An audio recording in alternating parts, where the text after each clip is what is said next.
You can go straight to Osage County. I'm talking about this just a little hop, skipping away.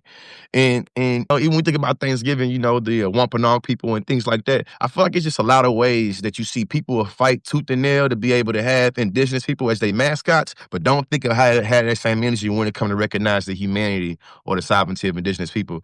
And today, day of Thanksgiving, where we like to romanticize colonialism because Abraham Lincoln told us to. You know what I'm saying? A day we like to, really think about all these real empirically false narratives around Thanksgiving, just so we can give thanks to our families. It's just something for you to sit in. When I was in Oklahoma and I was constantly surrounded by the presence of indigeneity, and not only the presence of indigeneity, but the actual, like, I'm gonna say, like, the ideology, epistemology, you feel me, the culture, the traditions of indigeneity, I really used to always reflect on Thanksgiving and how much Thanksgiving for non-native people is seen as a great time of the year. And then, I learned about the Day of Remembrance and how a lot of indigenous people, they use,